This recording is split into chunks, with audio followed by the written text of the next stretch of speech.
Graça e paz, queridos, boa noite, mais um dia aqui reunidos no Café Ensino, e eu creio que o Senhor tem se alegrado da tua perseverança em conhecer mais de Deus e passar esse tempo aqui conosco, aprendendo um pouco mais da Palavra de Deus, e eu espero que esteja sendo edificante para a sua vida, amém? Eu gostaria de começar a aula de hoje com uma oração, então feche os seus olhos.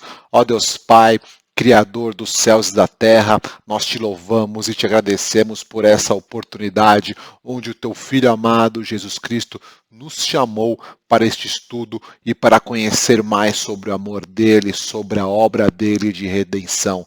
Nós te pedimos, Espírito Santo de Deus, abra os nossos ouvidos e olhos espirituais para recebermos o verdadeiro alimento, o alimento que salva, que é a tua palavra, Jesus. Fique conosco nessa noite, pois tudo que nós estamos fazendo aqui buscando é para engrandecer e louvar o teu nome. Amém. Amém, queridos? Continuamos no Antigo Testamento. Hoje nós veremos dois livros dos profetas menores. Nós estamos acabando o Antigo Testamento. Faltam apenas 4 profetas. Eu espero concluir nas próximas 2 aulas para voltarmos para o Novo Testamento e logo nós terminarmos toda a Bíblia. Glória a Deus por isso, glória a Deus pela tua vida que tem perseverado em conhecer mais de Deus. Então hoje nós falaremos sobre 2 profetas, Naum e Abacuque, 2 livros breves, se não me engano, 3 capítulos cada livro desse, mas com uma mensagem poderosa. Amém? Então nós começaremos agora com o livro do profeta Naum. Está na tua tela aqui o slide que eu preparei, vocês já conhecem a parte deste slide, a estrutura dele. O profeta Naum, ele profetizou ali em torno de 650 a 620 anos antes de Cristo, e ele não profetizou para nenhum reino do povo de Deus, não profetizou para o reino do sul, nem para o reino do norte, mas ele profetizou para Nínive. Se você está lembrado, se você participou da aula de Jonas, Jonas também profetizou para Nínive, e eu farei um quadro comparativo entre esses 2 profetas, mas esse livro é um livro duro, né? É um livro qual o título é o livro da vingança de Deus. Este livro acompanha o livro de Jonas, né? E em todo o período de injustiça, eu queria que você guardasse no seu coração: Deus é o Deus da justiça e Ele está olhando e cuidando dos seus filhos, ou seja, Ele está cuidando de nós. Amém? Então, se você está vivendo num período de injustiça, qualquer que seja, saiba que existe um Deus justo que guarda pela sua vida, e nós vemos a manifestação do Deus justo que ama o seu povo através deste livro. Então aqui Deus usou a vida do profeta Naum para que a mensagem de justiça chegasse para o povo de Nínive, porque este povo voltou a assolar o povo de Deus. Então é uma mensagem de vingança para um povo inimigo e que trouxe, por outro lado, conforto para o povo de Deus, porque o povo de Deus estava sofrendo, o povo de Deus estava sendo atacado, sendo perseguido por Nínive, e essa mensagem desse profeta trouxe um acalanto para o povo de Deus. E saiba que Deus não permitirá que o mal dure mais que o necessário. Eu sei que tem pessoas que refletem muito sobre isso, até mesmo questionam a Deus, mas saiba que Deus não permite que o mal persevere, permaneça por mais tempo do que ele, Deus, acha certo. Tá bom? Então, o escritor desse livro, ele foi Naum, e quais são as circunstâncias especiais deste livro, né? A Assíria tinha caído e Deus tinha observado que eles fizeram coisas ruins contra Deus e contra o povo de Deus, e Deus derramou a sua justiça. E essa mensagem, o teor dessa mensagem, que é uma mensagem de conforto, é uma mensagem de refúgio para a vida daquelas pessoas que estão aliançadas com Deus, e aqui a destruição de Nínive aconteceu através de fenômenos naturais. O nosso Deus é o Criador dos céus e da terra, Ele é o que comanda o universo e todas as coisas que estão no universo, e Ele usou fenômenos naturais para destruir Nínive. Então nós entendemos que Deus pode usar fenômenos naturais para destruir e corrigir muitas coisas que estão erradas. E qual que é a importância desse livro e qual é a mensagem que este livro traz para nós? Que existe um tempo para o arrependimento, mas o arrependimento ele precisa ser vivido, ou seja, não adianta só se arrepender uma vez e depois disso não levar uma vida que condiz com aquele arrependimento. Nós temos visto nas últimas aulas, e esta é a mensagem, as mensagens principais dos profetas para o povo de Deus, para que o povo se arrependa, e não só arrependa num único momento, mas tenha uma vida, né, que condiz com aquilo que foi aquele pedido de perdão, aquele arrependimento, aquilo que aconteceu na vida dessas pessoas. E isso que eu estou falando fica muito claro agora com esse slide que eu estou colocando aqui na sua tela, né? Porque se você lembra bem, né, Jonas, né, aquele profeta de Deus que fugiu do chamado e que foi engolido por um grande peixe, depois ele foi pregar a palavra de Deus lá em Nínive, e o povo, né, se arrependeu e Deus restaurou Nínive, mas depois de muito tempo veio o juízo contra este povo. Então Jonas foi antes de Naum. E por que agora neste livro Deus está destruindo Nínive? Porque este povo voltou a pecar contra Deus, ou seja, lá no passado eles receberam a misericórdia do Senhor porque eles se arrependeram, mas depois de um período eles abandonaram isso e voltaram a praticar a injustiça, e agora aqui nós vemos que Deus não tolerou mais isso e destruiu Nínive. Então eu fiz um comparativo aqui entre Jonas e Naum. Existe aí em torno de 110 anos de diferença entre um e outro, e o nome de Jonas significa pomba, e o nome de Naum significa conforto. Em Jonas nós vemos a misericórdia de Deus, e em Naum nós vemos o julgamento de Deus.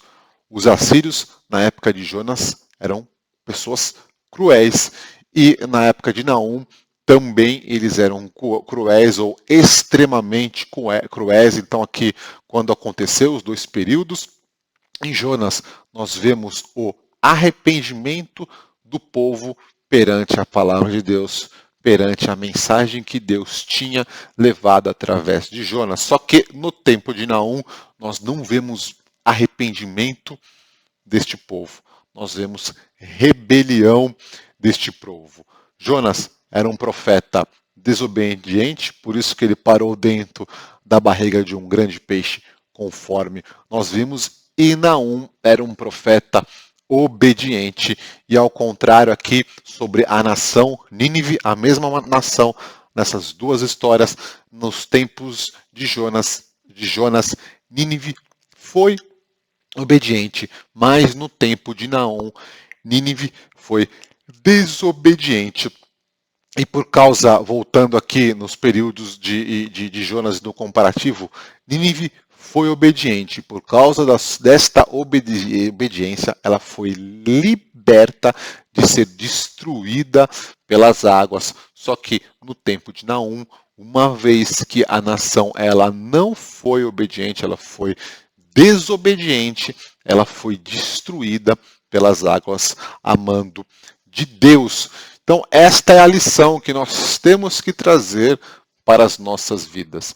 Não existe só um tempo de arrependimento, né? Eu creio que muitos que estão nos assistindo aqui já pediram perdão a Deus, já se arrependeram dos caminhos antigos e já entregaram a sua vida para Jesus Cristo. Mas este livro nos mostra que este arrependimento esta decisão que foi tomada, ela tem que ser vivida. Caso contrário, vai ter juízo de Deus. E eu gostaria de compartilhar uma mensagem que está neste livro, né? Na verdade, são 2 versículos que está em Naum, capítulo 1, versículo 7 e 8. O Senhor é bom, é fortaleza no dia da angústia e conhece os que nele se refugiam, mas com inundação transbordante acabará de uma vez com o lugar dessa cidade. Com trevas o Senhor perseguirá os seus inimigos. É uma mensagem de conforto e é uma mensagem de juízo. Esse é o Deus, é o nosso Deus, Criador dos céus e da terra, é o Criador de tudo. Ele é um Deus bom para com aquelas pessoas que se refugiam nele, se arrependem, que obedecem os seus mandamentos e que vivem conforme a palavra dele, mas aquelas pessoas que são rebeldes, aquelas pessoas que não querem saber de Deus, que se opõem a Deus, ele traz juízo. Mas nós que estamos aqui nesta aula somos um povo que se arrependeu e que vive desta forma. Amém? E se nós vivermos dessa forma, nós teremos a justiça de Deus ao nosso lado, nos protegendo de todo o mal. Então é isso que eu gostaria de compartilhar sobre o livro de Naum. Um livro que não dá para ser entendido ele sem ter o contexto do que foi Jonas. Então, por isso, que eu tenho reforçado nas aulas, difícil é conhecer e entender um livro de um profeta, principalmente os profetas menores, sem conhecer outros livros e sem conhecer o contexto. Eu não sei se algum dia você que está me assistindo nessa noite já estudou ou já leu sobre o livro de Naum, mas este é o contexto, é a continuidade daquilo que aconteceu, aquilo que de maravilhoso que aconteceu um dia nos tempos de Jonas, agora está acontecendo uma coisa terrível, triste, por causa de quê? Não foi por causa de Deus, foi por causa da rebeldia deste povo que um dia já tinha recebido a misericórdia e a graça de Deus.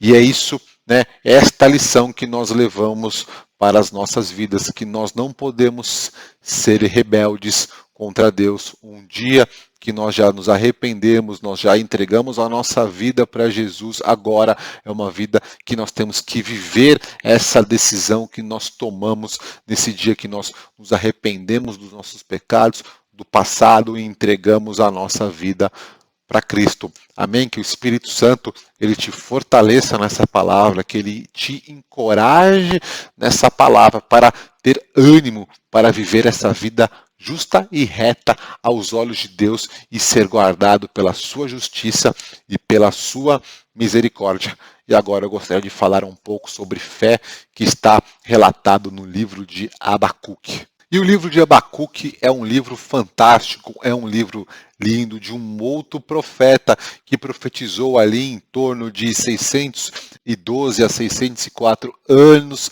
antes de Cristo. Ele profetizou ali no reinado do sul para Judá, ali no final desse reinado para os 3 últimos reis. E a mensagem dele é uma mensagem de fé que eu gostaria que você abrisse o seu coração para receber isso. Tem ensinos importantes do que é a fé e de como nós devemos praticar a fé. Amém? Então o título desse livro, se eu fosse dar, é um livro da fé. O Novo Testamento também traz alguns livros como Romanos, como Hebreus, como Gálatas, que falam sobre a fé. Mas aqui nós tiramos lições importantes que podem ser aplicadas em nossos dias e em todos os dias. Amém? O autor deste livro é Abacuque e o significado do seu nome significa abraçar, agarrar ou lutar. E engraçado que Abacuque, a fé dele era tão grande, ele era um homem ousado que muitas vezes quando você estuda e lê parece que ele está lutando com Deus no sentido de conversar com Deus, e eu estou falando num sentido aqui positivo. Tá bom? E o que estava acontecendo? Quais eram as circunstâncias especiais nessa época? A sociedade estava em declínio, ela estava piorando e Deus, ele precisava intervir. E quando nós vemos uma sociedade piorando aos olhos de Deus, o que está acontecendo nessa cidade? Geralmente as pessoas elas estão tentando racionalizar, por exemplo, as calamidades, elas começam a construir teorias para definir Deus, elas começam a relativizar Deus e as coisas do cotidiano, elas começam a ter, né, acreditar que Deus não é grande o suficiente para arrumar as coisas que estão erradas, até o ponto das pessoas começarem a negar a fé.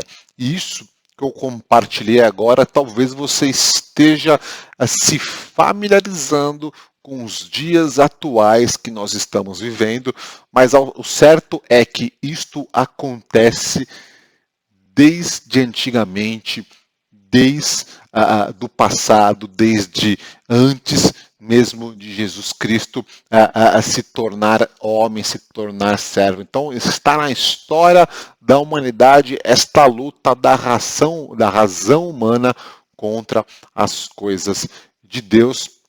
E qual que é a mensagem, né, daqui? É uma mensagem de fé, que nós temos que ter fé, e é isso que eu gostaria de explorar com você, e talvez seja uma parte aqui que eu realmente peço a sua atenção. Pare de fazer qualquer outra coisa, né? E guarde esses versículos, guarde essa sequência contigo, reflita e medite nela dia após dia, porque terão ensinamentos importantes sobre fé. Então eu dividi, né, alguns ensinos importantes sobre a fé que eu tirei deste livro, né? O primeiro ponto, né, quando uma pessoa tem fé, o que ela faz? Ela ora. Ela ora a Deus, ela pede a Deus. Quem diz que tem fé e não ora e não pede a Deus, não tem fé. E Abacuque orou para Deus. Então nós vemos isso no capítulo 3, no versículo 1 e 2. Oração do profeta Abacuque sobre a forma de canto. Senhor, tenho ouvido a tua fama e me sinto alarmado. Aviva a tua obra, ó Senhor, no decorrer dos anos e no decurso dos anos. Faze-a conhecida. Na tua ira, lembra-te da tua misericórdia. Então nós vemos aqui Abacuque orando, pedindo a Deus. E o que Abacuque estava pedindo aqui, pessoal, era uma coisa grande, era uma coisa assim complexa para os olhos dos homens, mas não para Deus. Ele estava pedindo que Deus mudasse a história daquela nação, daquele reinado, para que Deus derramasse do seu espírito. Então, eu gostaria aqui que você exercitasse a sua fé. Ore mesmo crendo que Deus fará grandes coisas. Amém? Então aqui é o início. Quem tem fé ora e conversa com Deus. Amém? E a fé, ela tem que estar dentro do caráter de Deus. A fé nossa nunca pode romper o caráter de Deus. Nós temos que ter isso claro. Deus, ele tem o caráter de Deus não muda, e nós não podemos achar que quando nós precisamos de algo de Deus, que Ele intervenha em alguma situação, o caráter de Deus vai mudar para atender os nossos pedidos. E outra coisa que eu gostaria de compartilhar com vocês é a fé espera. E talvez aqui esteja a maior dificuldade das pessoas, né, que têm a fé em Deus. Elas não conseguem esperar, porque existe o tempo de Deus. E o tempo de Deus é soberano sobre o nosso tempo, sobre o tempo que eu e você achamos que um milagre tem que acontecer. E veja só o exemplo do profeta Abacuque, isso está em Abacuque 2, versículo de 1 a 3. Estarei na minha torre de vigia, ficarei na fortaleza e vigiarei para ver o que Deus me dirá e que resposta eu terei à minha queixa. Veja só aqui, vamos parar aqui um pouco. Abacuque estava dizendo que ele estaria ali, continuaria intercedendo, orando na torre de vigia, atento à resposta de Deus para aquilo que ele tinha se queixado a Deus, ou seja, tinha conversado, tinha orado, tinha pedido. Veja só, ele se colocou num lugar de espera para ter a resposta de Deus. Continuando, o Senhor me respondeu e disse, ou seja, ele recebeu a resposta, escreva a visão, torne-a bem legível sobre tábuas, para que possa ser lida até por quem passa correndo. Então aqui Deus estava falando com o profeta, porque a visão ainda está para se cumprir no tempo determinado. Ou seja, parando aqui, Deus falou para o profeta Abacuque, pelo que aquilo que ele tinha, né, se queixado, orado, pedido, ainda estava para acontecer. Veja que Deus está falando, vai ter um tempo que essa coisa vai acontecer e tem um tempo determinado para isso. Continuando, ela se apressa para o fim e não falhará, ou seja, aquilo que acontecer, que está para acontecer no tempo determinado de Deus, não falhará, ou seja, haverá cura, haverá milagre, haverá restauração, a promessa vai se cumprir. Continuando, mesmo que pareça demorar, espere, porque certamente virá, não tardará. Veja só como essa palavra que Deus liberou para o profeta Abacuque termina, mesmo que pareça demorar, espere, porque certamente virá, não tardará. Talvez este aqui seja um dos ensinamentos mais importantes da aula de hoje. Isso aqui é fé, é buscar a Deus em oração com fé, é acreditar e é esperar, porque o tempo, Deus sabe, na sua onisciência, Deus sabe quando as coisas vão e tem que acontecer. Então nós temos que não só respeitar, mas crer nisso, que Deus fará no tempo certo, porque a promessa de Deus, ela não falha, ela se cumpre, mas ela se cumpre num tempo determinado, este tempo determinado é por Deus, que a gente tem esse entendimento, que a gente tem essa fé, essa atitude aqui que o profeta Abacuque teve, que a gente receba este ensino de Deus para nós esperarmos no tempo dele. Amém? Mais 2 itens aqui que eu gostaria de compartilhar com vocês. A fé é humilde. A fé é humilde. O justo, aquele homem que tem fé em Deus, ele tem um coração humilde, não tem rancor, não tem amargura, não coloca-se em lugares superiores. Abacuque 2,4. Eis que a sua alma está orgulhosa, a sua alma não é reta nele, mas o justo viverá pela fé. Nós já trouxemos um pouco disso sobre a justiça de Deus. Quem são os justos?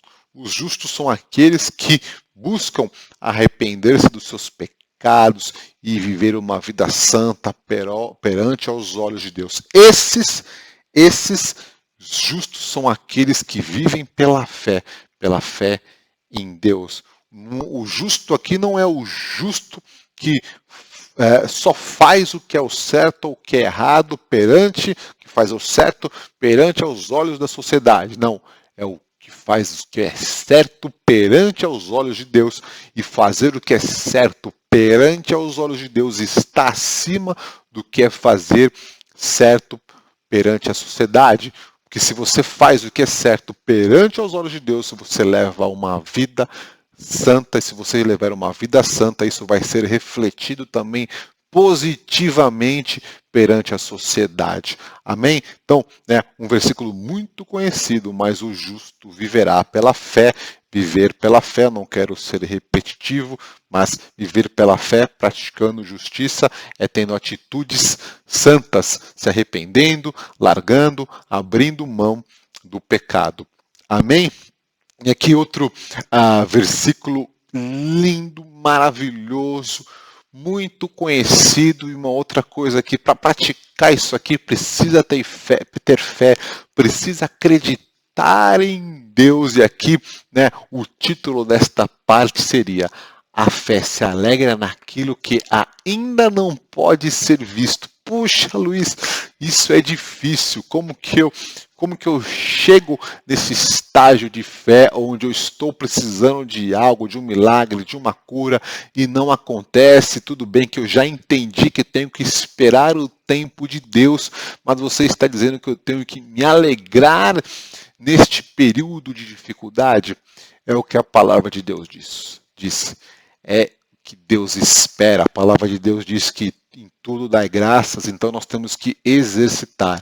E a fé, nós temos que nos mover nessa fé, temos que acreditar que Deus fará aquilo que nós estamos precisando no tempo dele, porque o tempo dele é melhor para nós do que o nosso tempo. Amém? E veja que versículo, veja que passagem maravilhosa. Ainda que a figueira não floresça, nem haja fruto na videira, ainda que a colheita da oliveira decepcione, e os campos não produzam mantimento, ainda que as ovelhas desapareçam do aprisco, e nos currais não haja mais gado, mesmo assim eu me alegro no Senhor, e exulto no Deus da minha salvação. O Senhor Deus é a minha fortaleza, Ele dá aos meus pés a ligeireza das corças e me faz andar nas minhas alturas. Ao mestre de canto para instrumentos de corda. Aqui é um louvor, inclusive tem um louvor com alguns trechos desse versículo, mas é isso, é essa fé que Deus espera de nós. Eu não estou falando que é fácil, porque se fosse fácil, não seria fé em Deus. Nós temos que acreditar.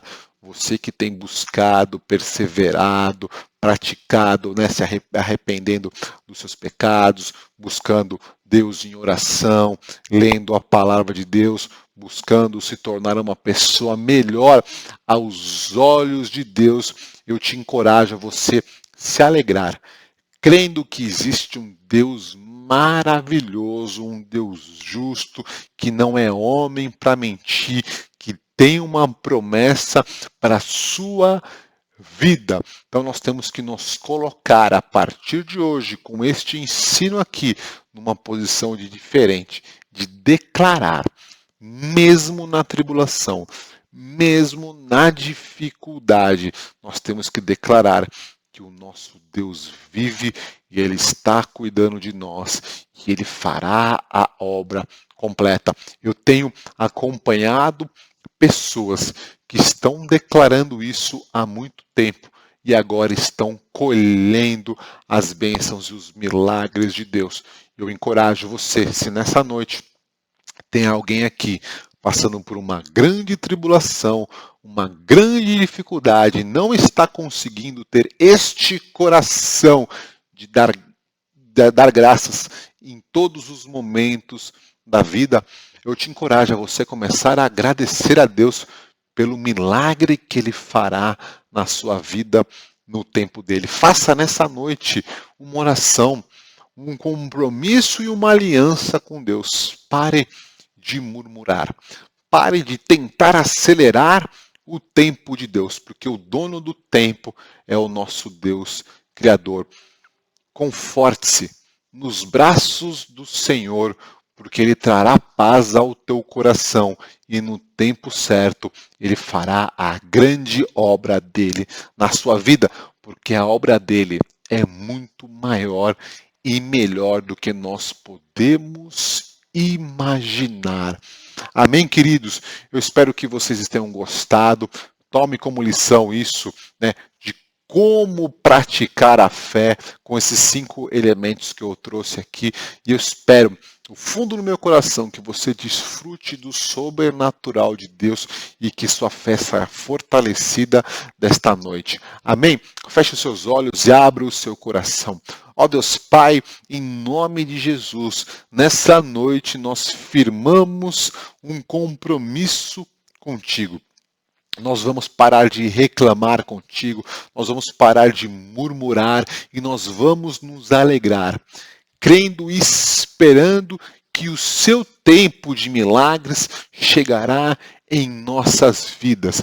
Ó Deus, tu és o Criador dos céus e da terra, tu sabes de todas as coisas. Nós não estávamos na criação, nós não estávamos quando o Senhor fez milagres e maravilhas, mas nós cremos que estes milagres, que estas maravilhas que aconteceram na Bíblia também podem acontecer em nossas vidas. Então, Pai, receba nessa noite todos os pedidos de oração, pedidos de cura, pedidos de porta de emprego, pedidos de restauração do lar, pedidos de causa da justiça, pedidos, meu Pai, pessoas que estão com o coração triste e nem sabem do motivo, que essas pessoas recebam nessa noite o teu conforto, o teu acalanto. Espírito Santo de Deus, coloque essa palavra em nosso coração e que a gente viva dia após dia, crendo e acreditando que o Senhor fará grandes coisas em nossas vidas, porque é isso que está na palavra e que nós queremos viver pela tua fé, pela fé em ti, Jesus. Obrigado, que todos possam desfrutar de algo novo, que o Senhor nos livre de todo mal. Amém. Amém, queridos. Deus abençoe vocês e até a próxima terça-feira. Fiquem na paz do Senhor.